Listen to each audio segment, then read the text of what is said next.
नमस्कार, आप देख रहे हैं वर्ल्ड क्राइम बुलेटिन। मैं हूं आपके साथ मनीषा झा। इस बुलेटिन की शुरुआत करेंगे, सबसे पहले बात करेंगे सऊदी अरब के मक्का की।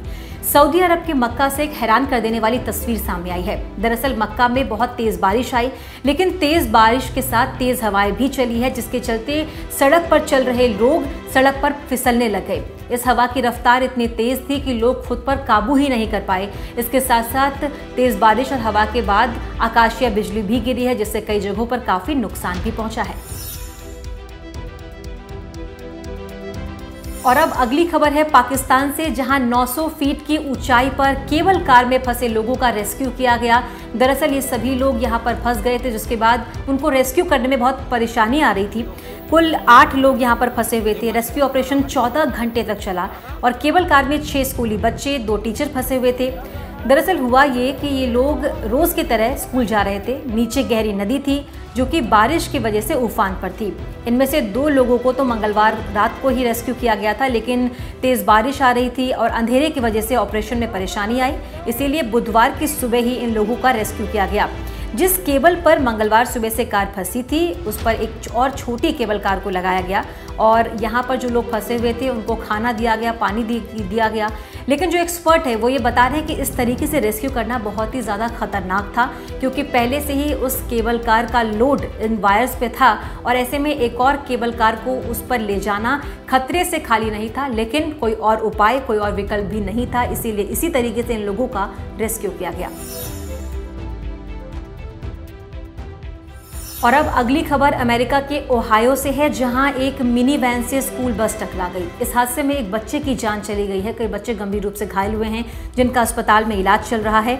आपको बता दें 23 बच्चे कुल इस हादसे में घायल हुए हैं। सभी को अस्पताल में भर्ती कराया गया है। पुलिस के मुताबिक बस में कुल 52 बच्चे सवार थे। एक बच्चे की जान इस हादसे में चली गई। और अब बात करेंगे दक्षिणी टेक्सास और कैलिफोर्निया में मच रहे तूफान से परेशानी की।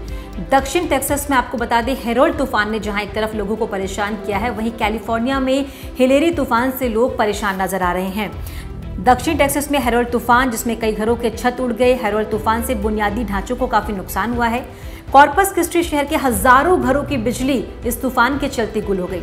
वहीं दूसरी तरफ कैलिफोर्निया में जहां हिलेरी तूफान लगातार कई दिनों से परेशानी का सबब बना हुआ है। भारी बारिश के बाद आए बाढ़ की वजह से शहर की सड़कें कीचड़ में सनी हुई नजर आई, जिन्हें इसके बाद बारिश के बाद बाढ़ की वजह से शहर की सड़कें कीचड़ में सन गई। स्थानीय लोग जो है वो उसे साफ करते नजर आए। रिकॉर्ड तोड़ बारिश के बाद लैंडस्लाइड के कारण मिट्टी के खिसकने से सड़कें ब्लॉक हो गई। अच्छी बात ये थी कि इस तबाही में किसी की मौत नहीं हुई, लेकिन दोनों ही जगहों पर, एक तरफ हेरोल्ड एक तरफ हिलेरी, दोनों तूफानों ने लोगों को काफी परेशान किया हुआ है। और अब बात करेंगे अमेरिका की। दरअसल अमेरिका से शूटआउट की खबरें लगातार सामने आती हैं। कई बार ऐसा देखा है कि कभी कोई किसी स्कूल में जाकर शूट आउट करता है, कभी कोई किसी और जगह पर जाकर शूट आउट करता है। लेकिन इन शूट आउट के बाद एक रिपोर्ट तैयार की गई है। इस रिपोर्ट में ये बताया गया है कि इन शूट आउट्स में कितने बच्चों की जान चली गई है। रिपोर्ट में ये बताया है कि 2021 में अमेरिका में बंदूक से हुई हिंसा में सबसे ज्यादा 4752 बच्चों की मौत हुई। 2020 में 4368 और 2019 में 3390 बच्चों की जान चली गई। लेकिन प्रशासन और सरकार की बहुत कोशिशों के बावजूद भी अमेरिका में इस तरह की शूटआउट की घटनाएं कम होती नजर नहीं आ रही हैं। फिलहाल वर्ल्ड क्राइम बुलेटिन में इतना ही, लेकिन देश और दुनिया के तमाम क्राइम से जुड़ी खबरों को देखने के लिए आप देखते रहिए क्राइम तक।